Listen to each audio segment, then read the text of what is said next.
கர்த்தருடைய பிரசன்னத்திலிருந்து அருமையான தேவனுடைய பிள்ளைகளை சிங்கப்பூர் ஏலிம் ரிவைவல் மினிஸ்ட்ரி சார்பிலே நானும் பாஸ்டர் சீலா அவர்களும் பாஸ்டர் கிறிஸ்டி அவர்களும் இந்த செய்திக்கு அன்போடு வாழ்த்தி வரவேற்கிறோம். நம்முடைய ஆண்டவர் எப்படிப்பட்டவராய் இருக்கிறார்? கர்த்தர் உங்கள் கண்ணீரை காண்கிற தேவனாய் இருக்கிறார். அவர் God will see your tears. அவர் கண்ணீரை காண்பது மட்டுமல்ல, உங்கள் வாழ்க்கையிலே இருக்கக்கூடிய உங்களை என்ன செய்கிறார்? அவர் உங்களை பார்க்கிறார். கண்ணீரை காண்பது மட்டுமல்ல, பார்க்கிறார். He cares and delivers from all the sorrows. பார்த்தீங்கன்னா, தேவன் கண்ணீரை காண்கிறார். உங்களை பொறுப்பெடுத்து உங்களுக்கு முற்றிலுமாய் உங்களுடைய துக்கத்திலிருந்து கண்ணீரிலிருந்து விடுதலை கொடுக்கக்கூடிய தேவனாக இருக்கிறார். ஆனால் தான் வேதத்திலே 2 பெண்களை நாம் பார்க்கின்ற பொழுது, அதாவது 1 சாமுவேல் 1 அதிகாரம் வசனம் 10 முதல் 11 வசனம் வரை, 1 சாமுவேல் சாப்டர் 1 verse 10 to 11, அதில் நாம் பார்க்கின்ற பொழுது அங்கு ஒரு ஸ்திரீ ஹன்னாள், அவளுக்கு வாழ்க்கையிலே என்னன்னாக்கா பாடுகள், பிரச்சனைகள், சொந்த வீட்டிலே அவளுக்கு பிரச்சனைகள், தன்னுடைய வேதனை, அதனுடைய சமுதாயத்தில் அவர்களுக்கு அவளை குழந்தை இல்லாதனாலே ஜனங்கள் பேசுகிறார்கள். தன்னுடைய வீட்டில் இருக்கக்கூடிய கணவனுக்கு முதல் மனைவியாக இருக்கக்கூடியவள் அவளை அவமானப்படுத்துகிறாள். நிந்தனைகள், வேதனைகள், புரியுங்களா? அதுதான் அங்கே நம்ம பார்க்கின்ற பொழுது பார்த்தீங்கன்னா, அவருடைய வேதனையை கர்த்தர் மாற்றினார், கண்ணீரை கர்த்தர் மாற்றினார் என்று நாம் பார்க்கிறோம். அதே போல ஆதியாகமம் 21 அதிகாரம் வசனம் 16 அதிகாரம் 16 வசனம் 17 வசனத்தில் பார்க்கின்ற பொழுது அங்கே பார்க்கிறோம், ஆகாருடைய கண்ணீரை கண்டார் என்று நாம் பார்க்கிறோம். ஹல்லேலூயா! தேவன் காண்கிறவர் மட்டுமல்ல, கேர்ஸ், அவர் என்ன notice, CARES and deliver from the situation. புரியுங்களா? கர்த்தர் அப்படிப்பட்ட தேவனாக இருக்கிறார். ஹல்லேலூயா! அப்போ இந்த 2 வேதத்தில் பார்க்கின்ற பொழுது, இந்த 2 ஸ்திரீகளுடைய வாழ்க்கையிலே பார்க்கின்ற பொழுது 2 பேரும் எப்படியாக உடைக்கப்பட்ட சூழ்நிலையில் அவர்கள் கண்ணீர் விடுகிறார்கள் கைவிடப்பட்ட ஒரு சூழ்நிலையிலே போத் ஆர் ரிஜெக்டட், 2 பேருமே புறக்கணிக்கப்பட்டவர்களாக இருக்கிறார்கள்.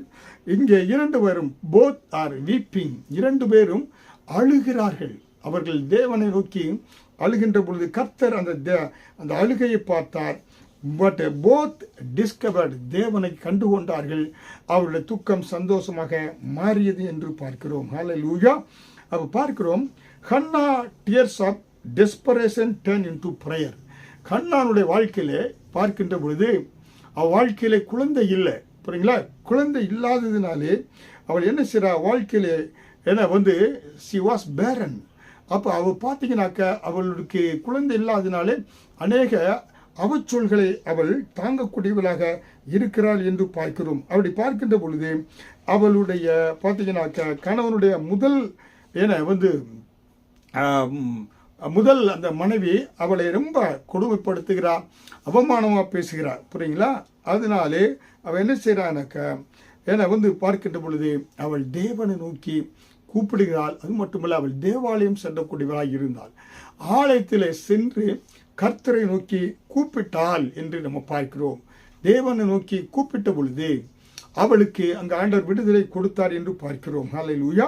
அதனால் தான் பார்க்கின்ற பொழுது ஹாகாரை பார்க்கின்ற பொழுது அவள் அவளை மற்றவங்க மோக் பண்ணாங்க. அவள் என்ன செய்யனாக்க அவள் சமுதாயத்தால் புறக்கணிக்கப்பட்டவளாக இருந்தா. அதே போல அவளுடைய குடும்பத்திலும் அவளை அறிந்து கொள்ளவில்லை. அவள் கவலையோடு கண்ணீரோட்டுக்கின்ற பொழுது கணவன் கூட ஏன் இப்படி ஹன்னாள் கவலையோடு இருக்கிறா என்பதை புரிந்து கொள்ளலை, புரியுங்களா? அதனாலே அருமையான தேவனுடைய பிள்ளைகளே பார்க்கின்ற பொழுது அப்போ அவளுக்கு பார்த்தீங்கன்னாக்க அந்த அவமானத்தை சந்தித்தாக ஹன்னா. ஆனால் அதே போல் அவளுடைய வாழ்க்கையிலே பார்த்தீங்கன்னா சமுதாயத்தாலே அவள் என்ன செய்யப்பட்டாள்? ரிஜெக்ட் பண்ணப்பட்டாள். குழந்தை இல்லாதவர்கள் சில இடத்துல செல்கின்ற பொழுது மக்கள் எப்படியாக பேசுவார்கள். அதே போல அவள் குடும்பத்தில் உள்ளவர்கள் அவரை அறிந்து கொள்ளவில்லை. கர்த்தரை நோக்கி தேவாலயம் சென்று கூப்பிட்டால் தேவன் அவளுக்கு விடுதலை கொடுத்தார். அவளுடைய கண்ணீரை கேட்டு அவளுக்கு நல்ல அருமையான ஒரு வேதத்திலே நல்ல ஒரு பெரிய தீர்க்கதரிசி சாமுவேலை கர்த்தர் கொடுத்தார். ஆசாரியன், அவன் நியாயாதிபதி, அவன் ஒரு பார்த்தீங்கன்னாக்க கர்த்தருக்கென்று தீர்க்கதரிசியாக இருந்தான் என்று நம்ம பார்க்கிறோம். ஹல்லேலூயா!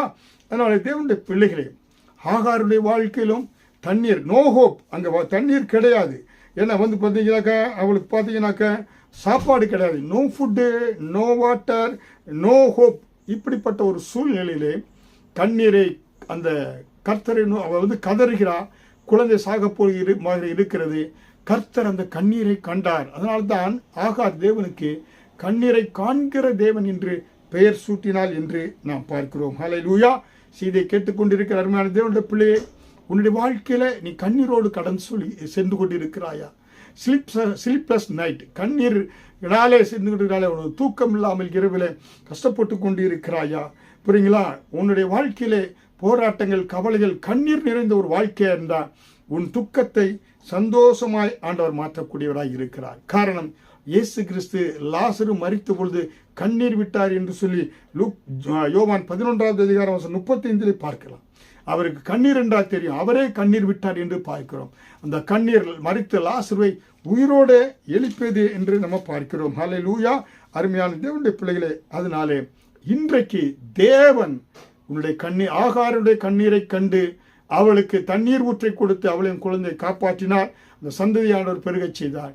இன்றைக்கும் அன்னாளுடைய கண்ணீரை கண்டு அவருக்கு தீர்க்கதரிசி சாமுவேலின் நியாயாதிபதி, அது ஒரு ஆசாரியனாகிய 3 முப்பெரும் ஊழியத்தை செய்யக்கூடிய வேதத்தில் சிறந்த சாமுவேலை கர்த்தர் கொடுத்தார் என்று பார்க்கிறோம். ஹல்லேலூயா. அருமையான தேவனுடைய பிள்ளைகளை, இன்றைக்கு உங்கள் துக்கம் சந்தோஷமாய் மாறும். யோவான் 16வது அதிகாரம் 20 சொல்லப்பட்டது போல உங்கள் துக்கத்தை சந்தோஷமாய் கர்த்தர் மாற்றுவார். உங்களை சந்தோஷமாய் மாற்றுவது மட்டுமல்ல, உங்களுக்கு ஆனந்த களிப்பு, செழிப்பு, மகிழ்ச்சி உண்டாகும். நீங்கள் வெட்கப்பட்ட இடத்திலே கர்த்தர் உங்களை தூக்கி நிறுத்துவார். ஆமென். ஹல்லேலூயா.